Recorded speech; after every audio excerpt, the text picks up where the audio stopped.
और जेपीएससी आंदोलन से जुड़ी हुई बड़ी खबर आ रही है, जहां पर छात्र और सरकार के बीच जो हुई उस बातचीत में कोई सहमति नहीं बन पाई। आज विधानसभा का घेराव करने वाले हैं छात्र और छात्रों के इस विधानसभा घेराव पर प्रशासन अलर्ट नजर आ रहा है। छात्रों से उग्र प्रदर्शन से बचने की अपील की गई है। गैर कानूनी प्रदर्शन में न शामिल होने की अपील छात्रों से की गई। नई विधानसभा के 750 मीटर की दूरी पर निषेधाज्ञा लागू है और 1500 जवानों की मुस्तैदी आपको नजर आ जाएगी। ड्रोन के जरिए नजर रखी जा रही है। चप्पे चप्पे पर रैफ, आईआरबी, जिला पुलिस बल और क्यूआरटी के जवान इसमें शामिल आपको नजर आएंगे। पुलिस कंट्रोल रूम में विशेष टीम की तैनाती जो है वो की गई है और पुराने विधानसभा से नए विधानसभा तक जगह जगह बैरिकेडिंग भी की गई है, ताकि कोई छात्र इस प्रतिबंधित क्षेत्र तक न पहुंच सके, क्योंकि एक निषेधाज्ञा लागू कर दी गई है। संवाददाता गौरव झा हमारे साथ इस खबर पर ज्यादा जानकारी के साथ जुड़ गए हैं। गौरव, सहमति नहीं बन पाई और ये पहले से प्रस्तावित की विधानसभा मार्च किया जाएगा, लेकिन क्या इन इंतजामों के बीच छात्र वहां तक पहुंच पाएंगे? बिल्कुल, देखिए आज का दिन छात्रों के लिए भी महत्वपूर्ण होगा, क्योंकि छात्रों ने आज विधानसभा घेराव का आह्वान पहले ही किया था। हालांकि सरकार ने प्रयास कल किया कि बातचीत के माध्यम से हल को निकाला जाए, लेकिन मसला सुलझ नहीं सका, जिसके बाद आज छात्रों ने अपना कॉल किया कि आज विधानसभा घेराव के लिए बढ़ेंगे। बड़ी संख्या में पूरे राज्य भर से छात्र पहुंच रहे हैं। हमारे जो सूत्र हैं वो ये भी बता रहे हैं कि कई जिलों में बस सेवा भी ठप है, ताकि विद्यार्थी यहाँ अधिक संख्या में ना पहुंच पाए। ये भी प्रशासन की एक कवायद है, क्योंकि कुछ विद्यार्थियों से हमारी बातचीत हो रही थी। उन्होंने बताया कि बस की सुविधा कई जिलों में ठप है। कई जिलों में बस में चेकिंग जो है वो काफी ज्यादा की जा रही है, ताकि विद्यार्थी कम संख्या में यहाँ पहुंच पाए या ना पहुंच पाए। अगर हम इधर विधानसभा क्षेत्र की बात करें तो विधानसभा के 550 मीटर के दायरे में धारा 144 लगा दिए गए हैं, ताकि अधिक भीड़ इकट्ठा ना हो सके। कटीले तारों से बैरिकेड के माध्यम से विद्यार्थियों को रोकने का प्रयास होगा। प्रयास ये होगा कि विद्यार्थी विधानसभा तक ना पहुंच पाए, मार्च ना कर सके। लेकिन ये उम्मीद जताई जा रही है कि बड़ी संख्या में विद्यार्थी आज पहुंचेंगे। इसके लेकर पुलिस ने गौरव, एसएसपी के अगर बयान को देखा जाए, वो तो सीधे कह रहे हैं कि अगर प्रदर्शन हिंसक हुआ, प्रदर्शन में किसी तरीके से ज्यादा आक्रामकता नजर आई, तो फिर ये छात्रों को इसका खामियाजा हो सकता है। छात्र ऐसा ना करें। बिल्कुल, प्रशासन ये अपील इस वजह से भी कर रही है क्योंकि प्रशासन भी ये चाहती है कि इस आंदोलन को शांतिपूर्ण तरीके से चलाया जाए। शांतिपूर्ण तरीके के आंदोलन को किसी ने नहीं रोका। पिछले 17 दिनों से विद्यार्थी बैठे हुए थे। आज जब विधानसभा मार्च की बारी है तो इस वजह से प्रशासन ने पहले से ही अपना संदेश दे दिया है कि अगर आप किसी भी तरीके की गड़बड़ी करेंगे तो आपके साथ कुछ गलत भी हो सकता है। गलत इन द सेंस कि आपके ऊपर एफआईआर दर्ज हो सकते हैं, आपके करियर पर सवाल उठ सकता है। तो ऐसी चीजों में एक तरीके से आप समझिए कि संदेश देने का भी प्रयास है प्रशासन की तरफ से कि जो विद्यार्थी आंदोलन में शामिल होने के लिए आ रहे हैं वो उग्र ना हो, वह शांतिपूर्वक आंदोलन करे। लेकिन सवाल ये है कि जब विधानसभा घेराव की बात कही गई है विद्यार्थियों द्वारा और प्रशासन विधानसभा से पहले उन्हें रोकेगी, तो आखिर कॉन्फ्लिक्ट क्यों ना हो? कॉन्फ्लिक्ट होना तय माना जा रहा है। इस वजह से प्रशासन ने 700 से अधिक जवानों की तैनाती की है। अलग अलग बटालियन के पुलिस जवान तैनात किए गए हैं। गौरव, चूंकि छात्र तो शांतिपूर्ण ही अपनी मांगों को रख रहे हैं, आज 17वां दिन है, बहुत शांतिपूर्ण तरीके से छात्रों ने वो तमाम चीजें की। सरकार ने कहा कि आपसे बातचीत करने के लिए आपको मौका दिया जाएगा, तो मौका मिला और वो छात्र पहुंचे भी, उन्होंने अपनी बातों को रखा भी। हालांकि वहां पर कोई सहमति नहीं बन पाई। अब अगली रणनीति छात्रों की क्या होगी? देखिए, आज विधानसभा मार्च के बाद बहुत कुछ यहाँ से तय होगा, क्योंकि आप समझिए कि स्टूडेंट्स में 4 ऐसे लोग हैं, 5 ऐसे लोग हैं जो अभी भूख हड़ताल पर हैं, जिनमें एक सदर अस्पताल में भर्ती है तबीयत खराब होने की वजह से। कई लोगों की और तबीयत बिगड़ रही है। ऐसे में सरकार पर एक अतिरिक्त प्रेशर तो है ही कि विद्यार्थियों की मांगों को कैसे माना जाए। लेकिन अब इसमें यह भी है कि जब मसला बढ़ रहा है तो कयास ये लगाए जा रहे हैं कि अगर सरकार हमारी बात नहीं मानेगी तो कोर्ट अगर इस पर संज्ञान ले, स्वतः संज्ञान लेकर कार्रवाई करे। क्योंकि मुख्यतः जो एक मांग है वो सीबीआई जांच की मांग है विद्यार्थियों की। उनका कहना है कि सीआईडी की जांच पर हमें भरोसा नहीं है। दूसरा, जेएसएससी सीजीएल का जो मसला है उसमें भी कोर्ट के हस्तक्षेप को लेकर चर्चा है, क्योंकि सरकार भी ये चाहती है कि कोर्ट ही इस पर कुछ करे।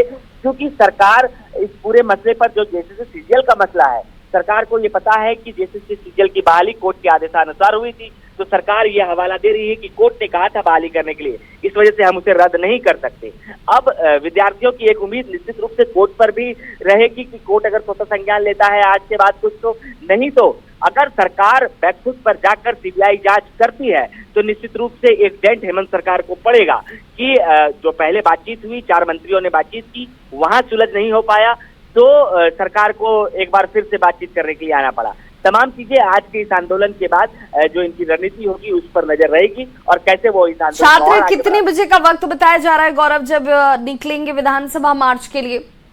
विद्यार्थियों ने जो अब तक अपडेट दिया है, उन्होंने जो बाहर से लोग आ रहे हैं उन्हें कहा गया है कि आप पुराने विधानसभा के नजदीक जो मैदान है वहां एकत्रित हो। 10 से 11 बजे के आसपास जब बड़ी संख्या में विद्यार्थी वहां से एकत्रित हो जाएंगे तो फिर पैदल मार्च शुरू किया जाएगा। इस आंदोलन को समर्थन करने के लिए देश के अलग अलग जगहों से लोग पहुंच रहे थे। इस वजह से ये बताया जा रहा है कि आज का जो ये मार्च है वो ऐतिहासिक हो सकता है। बड़ी संख्या में स्टूडेंट्स के साथ साथ उनके समर्थक इस मार्च में शामिल हो सकते हैं। बिल्कुल गौरव, चूंकि आज बहुत महत्वपूर्ण इस लिहाज से भी क्योंकि कल की बातचीत में कोई सहमति नहीं बनी, लेकिन किस जगह पर जाकर मसला अटक जा रहा है? छात्र चूंकि कल बड़े विश्वास के साथ मिलने के लिए गए थे। बिल्कुल, आप देखिए कि सरकार ये मानती है कि हमने विद्यार्थियों के 98% बातों को मान लिया है, लेकिन विद्यार्थी ये कहते हैं कि हमारे 50 से 55% बातें मानी गई है, जिसका जिक्र कल भी हुआ। प्रेस कॉन्फ्रेंस के भी दौरान एक स्टूडेंट ने जब कहा कि हमारी 50% बातें मानी गई, तो उसी वक्त मंत्री सुजीत कुमार सोनू ने कहा कि नहीं, हमने 98% बातें मानी है। बातें अटकी कहाँ है? तो बातें अटकी है सीबीआई जांच में। विद्यार्थियों का कहना है कि सीबीपीएल एजेंसी द्वारा जितनी भी परीक्षाएं ली जा रही है उसकी सीबीआई जांच कराई जाए, और सरकार कह रही है कि हम जांच कराएंगे, सीआईडी के माध्यम से कराएंगे, यानी अपनी एजेंसी के माध्यम से सरकार जांच कराना चाहती है। विद्यार्थियों का कहना है कि हमें एजेंसी पर, राज्य की एजेंसी पर विश्वास नहीं है, इस वजह से हम केंद्रीय एजेंसियों से चाहते हैं कि केंद्रीय एजेंसी इस पर जांच करे। दूसरा मसला जेएसएससी सीजीएल को लेकर रहा है। सीजीएल को लेकर सरकार की ओर से बातचीत करते हुए ये कहा गया कि कोर्ट का निर्देश है, हम रद्द नहीं कर सकते। एक चीफ जस्टिस जो रिटायर हो उनकी अध्यक्षता में एक कमेटी हम बना सकते हैं, वो कमेटी फिर आगे का निर्णय लेगी। 3 जो प्रमुख मांगे थी विद्यार्थियों की, उनमें एक मांग जो है वो सरकार ने 100% जो माना है वो है जेपीएससी जेएसपी के रिफॉर्म के बारे में, यानी आने वाले भविष्य में किस तरीके से बेहतर परीक्षा प्रणाली के साथ परीक्षा ली जाए, उसे लेकर एक मांग को जो है वो सरकार ने मांग लिया है कि हम एक कमेटी बनाएंगे जिसमें शिक्षाविद होंगे, विद्यार्थी होंगे, और फिर हम लोग निर्णय लेंगे कि किस तरीके से आने वाले समय में हम लोग परीक्षा कराएंगे। बाकी जो मांगे थी सीबीआई जांच की, सरकार ने कहा ईडी और सीआईडी जांच कर ले, हमें कोई दिक्कत नहीं है।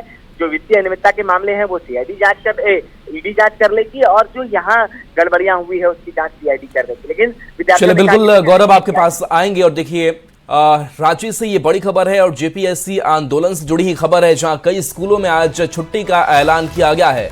छात्र आंदोलन के चलते ये छुट्टी की गई है। कई स्कूल में दोपहर 12 बजे छुट्टी का ऐलान किया गया है। गौरव हमारे साथ जुड़े हुए हैं। गौरव, चूंकि मार्च होना है और इस मार्च के एहतियातन इस छुट्टी का ऐलान किया गया है, क्या शेड्यूल रखा गया है? बिल्कुल, देखिए कई स्कूलों में जो है वो ओपन है, कई स्कूल बंद भी हैं। उनमें से कई स्कूल ऐसे हैं जिन्होंने अपने विद्यार्थियों और उनके परिजनों को, उनके पेरेंट्स को मैसेज भेजा है कि आप 11:30 बजे के आसपास छुट्टी कर दी जाएगी। यानी स्कूल भी इस मसले को समझ रहा है कि आज जब आंदोलन का वक्त है तो शहर चौक हो सकता है, जाम हो सकता है। हालांकि मुख्यतः एक ही मार्ग है विद्यार्थियों का, और उस मार्ग पर पढ़ने वाले स्कूल में ज्यादा व्यवधान पैदा हो सकती है। जो विधानसभा के इलाके में है, जो धुरवा के इलाके में है, वहाँ इस मार्च से अधिक परेशानी हो सकती है। हालांकि जब विद्यार्थी अलग अलग जगहों से पहुंचेंगे तो शहर के भी अलग अलग जगहों पर प्रशासन ने बैरिकेड्स लगाए हैं, यानी सरकार और प्रशासन ये भी प्रयास करेगी कि वहां तक भी भीड़ ना जा सके। ऐसे में स्कूलों ने ये ऐलान किया है, कुछ स्कूलों को बंद रखा गया है, कुछ स्कूलों ने समय में तब्दीली की है, तो कुछ स्कूलों ने अपने स्कूल को आज खुला भी रखा है। जी, चलिए, शुक्रिया गौरव इस अपडेट के लिए आपका। और रांची से बड़ी खबर, जहां पर सम्मन के बाद सीआईडी की पूछताछ आज होती हुई नजर आएगी। अर्जिता भट्टाचार्य से ये पूछताछ बेहद महत्वपूर्ण। जेपीएससी की पूर्व सदस्य हैं अर्जिता भट्टाचार्य, और इनसे ये पूछताछ आज होने वाली है। सुप्रियो भट्टाचार्य की पत्नी है अर्जिता, और जेपीएससी पीटी रिजल्ट गड़बड़ी से संबंधित ये पूरा मामला जिसमें पूछताछ अजिता भट्टाचार्य से होने वाली है। अब तक 19 लोगों की गिरफ्तारी इस मामले में की जा चुकी है।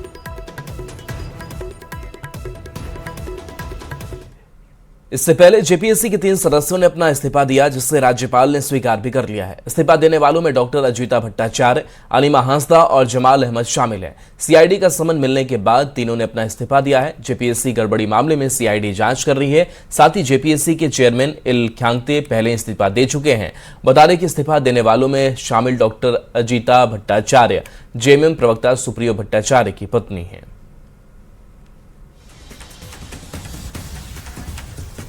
और बिहार के पूर्णिया से इस वक्त बड़ी खबर आ रही है। पति ने पत्नी को गोली मार दी है। पत्नी की गोली मारकर हत्या से जुड़ी हुई इस वक्त ये पूर्णिया से बड़ी खबर आती हुई। शिक्षिका शालिनी कुमारी की मौत हो चुकी है। पति Rajkumar Yadav co operative bank में पदस्थापित और गोली मारने के बाद ये फरार बताया जाता है। घर से पति की गिरफ्तारी के लिए इस वक्त पुलिस की टीम छापेमारी में जुटी हुई है। हालांकि इस पूरी घटना के पीछे की वजह क्या रही ये साफ नहीं है, लेकिन शिक्षिका शालिनी कुमारी की हत्या कर पति फरार बताया जा रहा है और अब इसकी गिरफ्तारी के लिए छापेमारी की कार्रवाई चल रही है। जो बच्चा बताया, बच्चा बोला जो बैठे हुए थे तो जानकारी कॉल आया तो बोला ऐसे गोली मार दिया।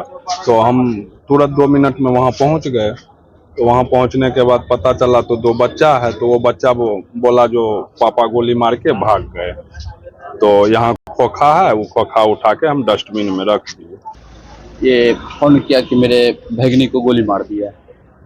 आनन फानन हम लोग भी पहुंचे, यहाँ पे बॉडी आ गई थी। तो पता चला कि घरेलू विवाद में ही पति ही ने गोली मार दिया है।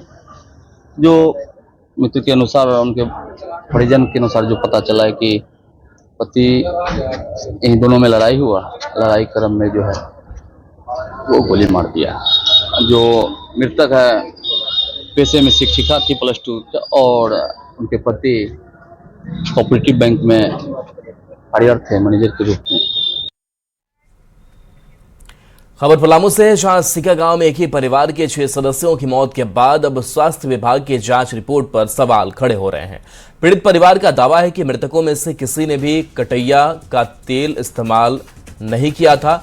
फिर जांच रिपोर्ट में इसे मौत की वजह कैसे बताया गया। बता दें कि जून जुलाई के दौरान एक ही परिवार के 6 लोगों की मौत हुई थी। परिवार में अब महज कुछ सदस्य ही बचे हैं। ऊपर से कर्ज का बोझ और आर्थिक तंगी। लेकिन पीड़ित परिवार का आरोप है कि अब तक उन्हें किसी तरह की सरकारी सहायता नहीं मिली। गांव में ये वही गांव है जहां कुलदीप मेहता के पूरा 6 सदस्यीय परिवार जो है अज्ञात बीमारी से मौत के गाल में समा गए। आज तक दुर्भाग्यपूर्ण है कि इस पूरा परिवार के 6 सदस्य की मौत हो गई। मात्र घर के 2 सदस्य कुलदीप मेहता के 2 पुत्र बचे हुए हैं। प्रशासनिक मदद इन्हें नहीं मिला। और दुर्भाग्यपूर्ण बात है कि जो मौत का कारण भी स्वास्थ्य विभाग ने बताया है वो गलत बताया है। जो कि इनका आरोप है कि जिस तेल की चर्चा हो रही है वो तेल का इस्तेमाल इन्होंने नहीं करा। क्या मदद मिला कुछ अभी तक? आप नहीं मिला। क्या स्थिति अभी, किस हालत में आप लोग हैं? कोई सरकारी मदद? इधर देखिए, अभी मदद नहीं मिला है कहीं से। अगर प्रशासन के यहाँ ऐसा होता तो प्रशासन के घर में यहाँ होता तो प्रशासन के घर में बहुत सारा लोग चले जाते हैं, बहुत सारे लोग चले जाते हैं। लेकिन गरीब के सहारा देने वाला कोई नहीं है। बोल के खाली चले जा रहे हैं कि हम सहारा देंगे। वो सब गलत रिपोर्ट है। जब खाए होते तब आता ना रिपोर्ट में कुछ बीमारी की, बीमारी से ऐसे हुआ है खाने से, कैसे कुछ नहीं। इस पीड़ित परिवार को कोई सरकारी मदद नहीं मिल रहा है। आज समाज के लोग जो हैं इन्हें अपने स्तर से मदद कर रहे हैं। नीलकमल, न्यूज़ 18 पलामू।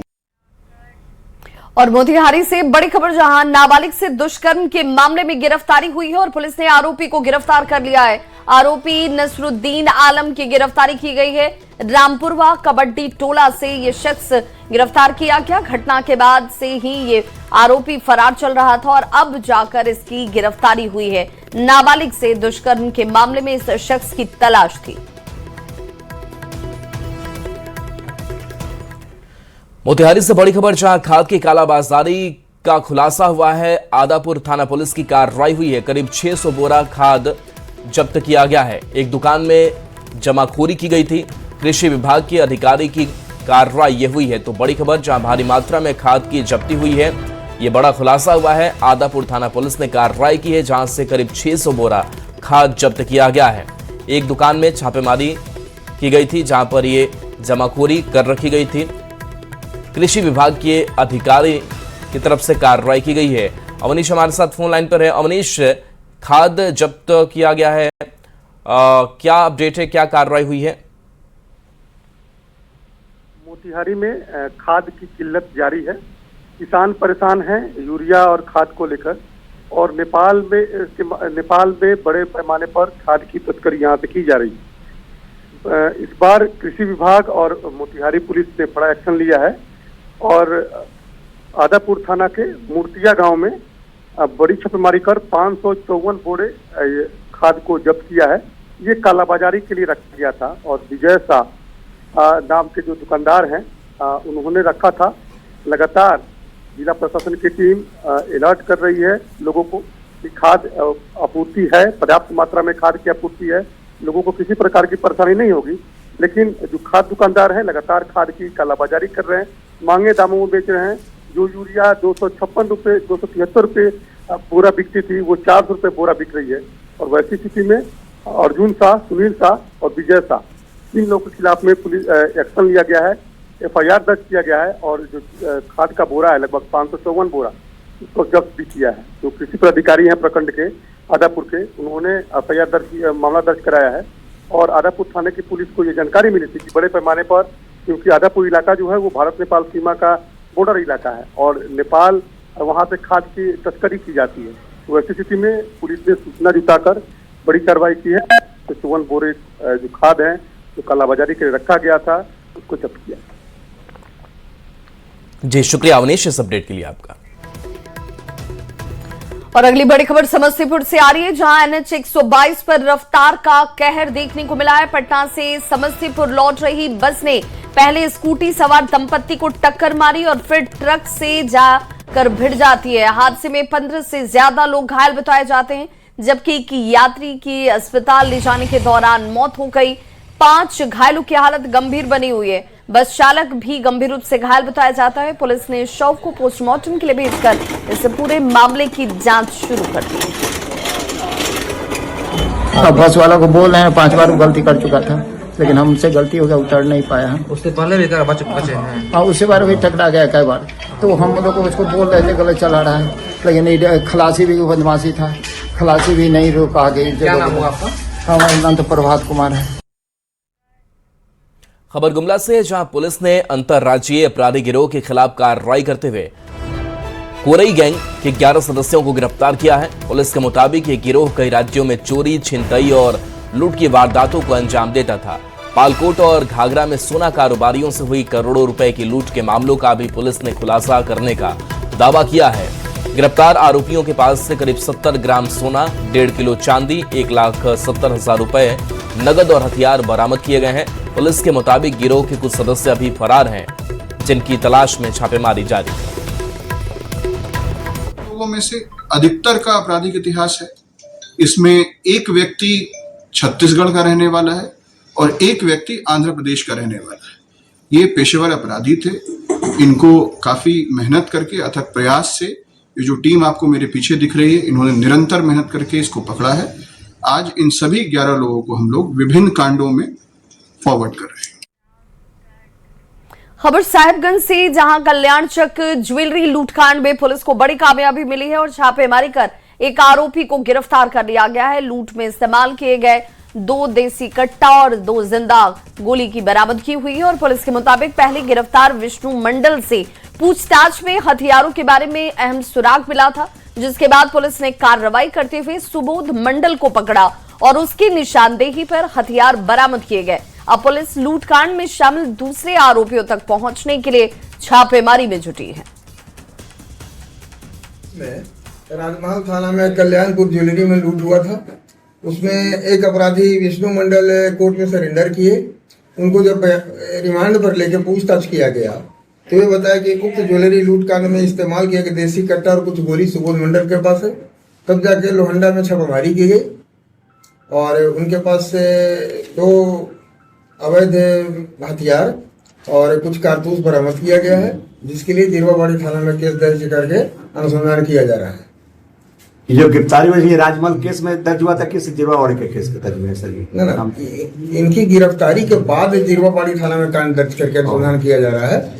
हाँ, ये ऑलरेडी एक्यूज है वहाँ के राजमहल के। राजमहल से पूर्व भी सर इसका आपराधिक इतिहास लगाया गया।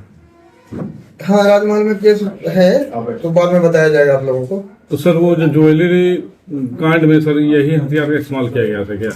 यही हथियार का इस्तेमाल किया गया। खबर बोकारो से है, जहां चंदन कियारी बिजली सब स्टेशन में हुई 31 लाख रुपए से ज्यादा की डकैती का पुलिस ने खुलासा कर दिया है। वारदात के कुछ ही दिनों के अंदर एसआईटी ने कार्रवाई करते हुए गिरोह के 3 आरोपियों को रामगढ़ के बतरातू से गिरफ्तार किया है।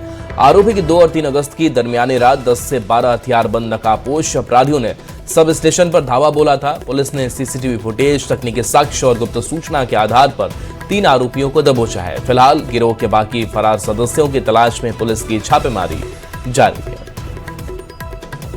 तुरंत छापामारी करते हुए हम लोगों ने 3 लोगों को तुरंत गिरफ्तार किया, जिसमें से एक हैं शहजाद, दूसरा है अल्लाउद्दीन अंसारी, तीसरा अभियुक्त हैं प्रकाश प्रजापति। ये भी जयनगर कुमार टोली पतरातू के रहने वाले हैं। इसके अलावा इन लोगों का जो है सो पूर्व में आपराधिक इतिहास भी रहा है। पूर्व में इन लोग डकैती में ही जेल जा चुका है, जो हम लोगों ने बरामद किए। बाकी उस पर हम लोग अभी छापेमारी कर रहे हैं।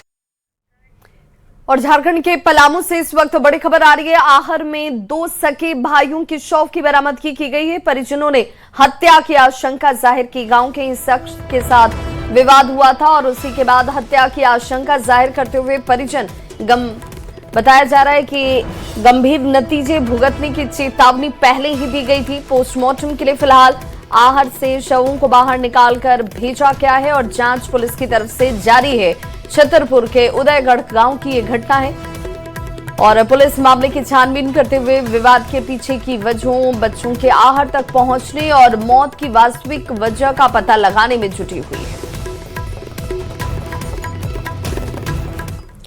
जमशेदपुर में नशे के कारोबार के खिलाफ पुलिस ने बड़ी कार्रवाई की है। एमजीएम थाना पुलिस ने बालीगुमा इलाके में छापेमारी कर गांजा और प्रतिबंधित सिरप के कारोबार से जुड़े एक आरोपी को गिरफ्तार किया है। गिरफ्तार आरोपी की पहचान नितेश कुमार के रूप में हुई है। पुलिस ने उसकी निशानदेही पर करीब 2 किलो 60 ग्राम गांजा, चिलम और अलग अलग कंपनियों के प्रतिबंधित सिरप बरामद किए हैं। पुलिस के मुताबिक आरोपी गुमटी से नशीले पदार्थों का कारोबार करता था। फिलहाल पुलिस उससे पूछताछ कर गिरोह से जुड़े दूसरे लोगों की जानकारी जुटा रही है। ग्रामीण एसपी ने साफ किया है कि नशे के खिलाफ पुलिस का अभियान लगातार जारी रहेगा। कोई भी इस तरीके का काम होता है वो उसमें बैकवर्ड और फॉरवर्ड लिंकिंग होती है। वो किसी से खरीदता है, इंटरमीडिएट भी कोई लोग होते हैं और कुछ फिर एंड जो सप्लायर होते हैं जो पब्लिक तक पहुंचाते हैं। इस तरीके से पूरी नेटवर्क पे हम लोग काम करने का प्रयास कर रहे हैं। धनबाद के पूर्वी टुंडी में करीब 1 साल पहले फैले डायरिया के प्रकोप ने पूरे इलाके को दहला दिया। 30 गांव में फैली बीमारी की चपेट में करीब 120 लोग आए, जबकि 2 महीने के भीतर 6 लोगों की मौत हो गई। अब उस घटना से सबक लेते हुए स्वास्थ्य विभाग अलर्ट मोड पर है। रघुनाथपुर प्राथमिक स्वास्थ्य केंद्र की टीम गांव-गांव जाकर लोगों को साफ सफाई, शुद्ध पानी और स्वच्छता के साथ सुरक्षित खान पान के प्रति जागरूक करती नजर आई।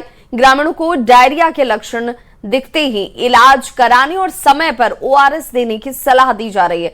मकसद साफ है कि पिछली घटना से सबक लिया जाए। LPW के द्वारा गांव-गांव में भ्रमण करके साफ सफाई के प्रति जागरूकता की जाए, जिससे मलेरिया का भी रोकथाम हो सके और साथ में डायरिया का भी हम लोग बचाव कर सकें। स्वास्थ्य संबंधित के व्यवस्था के लिए हमारे प्राथमिक स्वास्थ्य केंद्र में ORS और जो भी डायरिया संबंधित दवा है उसको उपलब्ध कराई जा रही है।